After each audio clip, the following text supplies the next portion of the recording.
말씀과 함께하는 성경 통독 해설 시간입니다. 우리는 살면서 문제와 어려움을 만날 때에 지금 내가 하고 있는 일이 잘하고 있는 것인가라는 생각을 해보게 됩니다. 때로 의욕이 넘치게 어떤 일을 시작하였더라도 나에게 불편함이 있고 손해되는 일이 반복된다면 그 일을 그만두고 싶은 마음이 들기도 합니다. 처음 교회가 세워지고 믿음 안에 들어온 그리스도인들의 삶은 결코 평안하지 못했습니다. 그들에게 박해와 고난이 있었습니다. 수없이 내가 새롭게 믿은 이 도를 계속 믿어야 하는지 의문이 들었을 것입니다. 내일 우리가 읽게 될 성경은 베드로전서 1장부터 5장까지의 말씀입니다. 이 책은 우리가 잘 알고 있는 사도 베드로에 의해 쓰여진 책입니다. 사도는 박해받는 성도들을 향하여 그들 가운데 하나님께서 이 일을 허락하신 이유가 무엇이며 그 가운데 우리가 어떠한 태도로 삶을 살아갈지에 대하여 이야기하고 있습니다. 베드로전서 1장의 말씀으로 갑니다. 우리 주 예수 그리스도의 아버지 하나님을 찬송하리로다. 그의 많으신 긍휼대로 예수 그리스도를 죽은 자 가운데서 부활하게 하심으로 말미암아 우리를 거듭나게 하사 산 소망이 있게 하시며 썩지 않고 더럽지 않고 쇠하지 아니하는 유업을 있게 하시나니 곧 너희를 위하여 하늘에 간직하신 것이라. 그리스도의 부활로 인해 우리에게 주어진 소망은 썩지 않고 더럽지 않고 쇠하지 않는 하늘의 유업임을 이야기합니다. 현재 겪고 있는 여러 가지 시험은 금보다 더 귀한 믿음을 연단하기 위함이며 이는 재림 때에 칭찬과 영광을 얻게 할 것이라고 이야기하고 있습니다. 고난의 이유와 그 목적에 대해서 설명하고 있는 것입니다. 내가 거룩하니 너희도 거룩할지어다라는 말씀처럼 나그네로 있을 때를 두려움으로 지내며 모든 행실 가운데 거룩한 자가 되라고 권면하고 있습니다. 너희가 거듭난 것은 썩어질 씨로 된 것이 아니요 썩지 아니할 씨로 된 것이니 살아있고 항상 있는 하나님의 말씀으로 되었느니라. 그러므로 모든 육체는 풀과 같고 그 모든 영광은 풀의 꽃과 같으니 풀은 마르고 꽃은 떨어지되 오직 주의 말씀은 세세토록 있도다 하였으니 너희에게 전한 복음이 곧 이 말씀이니라. 말씀은 우리가 은이나 금이 아닌 그리스도의 보배로운 피로 말미암아 구속되었으며 이 말씀은 세세토록 있을 것임을 이야기하고 있습니다. 베드로전서 2장의 말씀으로 갑니다. 그러므로 믿는 너희에게는 보배이나 믿지 아니하는 자에게는 건축자들이 버린 그 돌이 모퉁이의 머릿돌이 되고 또한 부딪히는 돌과 걸려 넘어지게 하는 바위가 되었다 하였느니라. 그들의 말씀을 순종하지 아니함으로 넘어지나니 이는 그들을 이렇게 정하신 것이라. 그러나 너희는 택하신 족속이요 왕같은 제사장들이요 거룩한 나라요 그의 소유가 된 백성이니 이는 너희를 어두운 데서 불러내어 그의 기이한 빛에 들어가게 하신 이의 아름다운 덕을 선포하게 하려 하심이라. 그리스도께서는 세상에서는 버려진 돌이었으나 하나님께는 택함받은 보배로운 산돌이 되셨습니다. 믿음의 형제들 또한 산돌로서 신령한 집, 즉 교회로 세워져야 함을 이야기하고 있습니다. 성도의 정체성에 대하여 말합니다. 우리는 택하신 족속이요 왕같은 제사장들이요 거룩한 나라요 그의 소유가 된 백성이라고 이야기합니다. 하나님께서 우리를 세우신 것은 세상의 목적과 관점이 아니라 우리를 어두운 데서 불러내신 이의 덕을 선포하기 위함이라고 강조하고 있습니다. 세상의 시선이 어떠하든지 우리는 하늘의 거룩한 부르심 가운데 귀한 사명을 위하여 택함을 입은 존재라고 말하는 것입니다.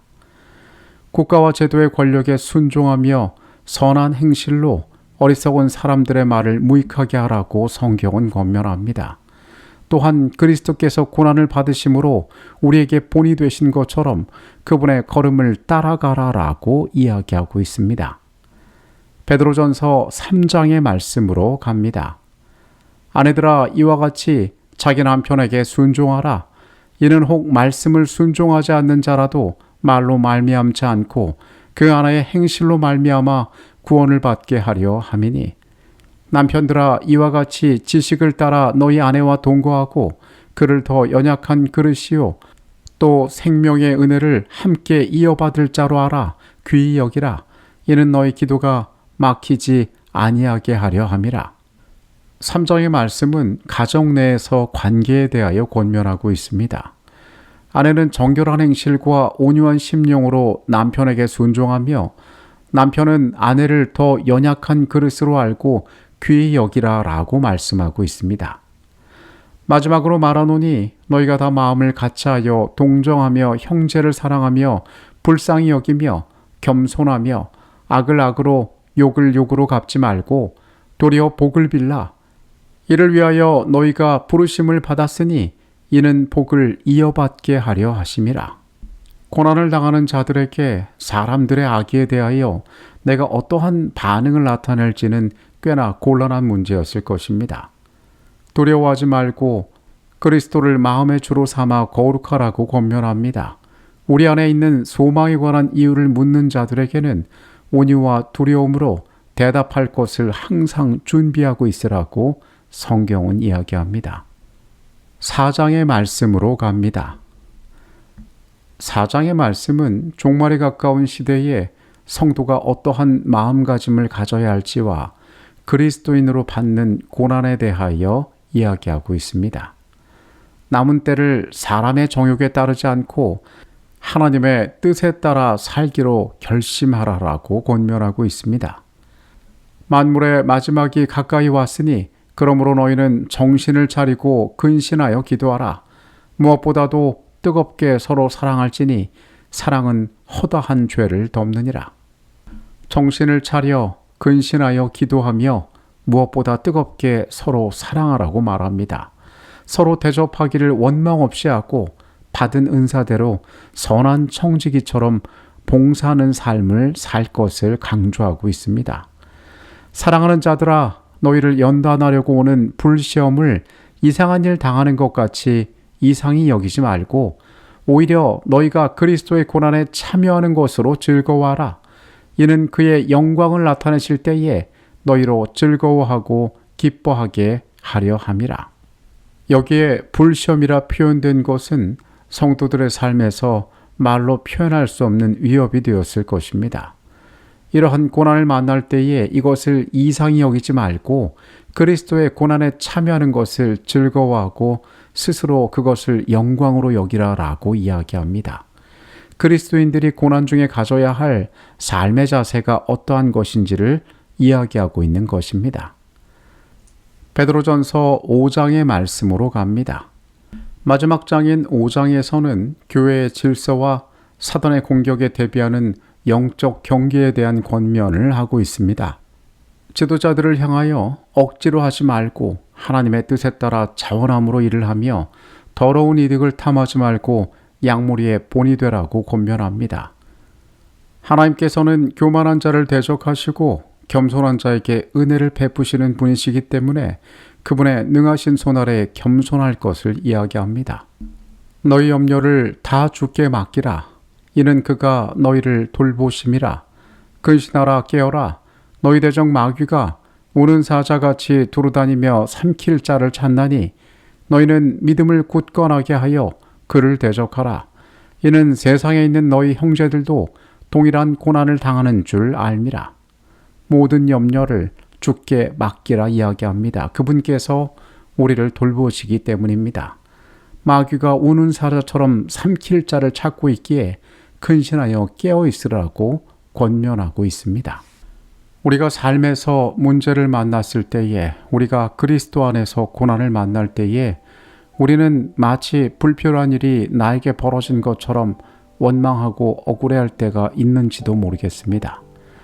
베드로전서는 고난이 이르는 그리스도인의 삶이 우연한 사고로 일어난 것이 아니라 이 과정을 통하여 믿음의 정체성을 증명하고 하나님의 영광에 참여할 수 있는 통로가 됨을 이야기하고 있습니다. 고난을 만나는 여러분의 삶의 자세는 어떠합니까? 말씀의 권면처럼 우리에게 주어진 그 시간들을 그리스도의 고난에 참여하며 하나님께 영광을 돌릴 수 있는 특별한 기회의 시간으로 만들게 되면 좋겠습니다. 모두 평안한 밤 되시고요. 내일 베드로 후서의 말씀으로 다시 찾아오겠습니다.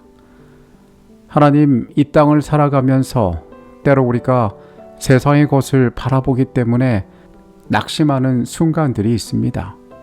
주님, 말씀의 교훈들을 기억하게 하여 주시옵소서. 우리의 일들을 통하여 그리스도의 고난에 참여하고 하나님께 영광을 돌릴 수 있음을 우리가 고통의 순간마다 기억하게 하여 주시옵소서. 하나님의 보좌 우편에서 우리를 위하여 중보하시는 그리스도의 간절한 기도를 우리가 잊지 않게 하여 주시옵소서. 예수 그리스도 이름으로 기도합니다. 아멘.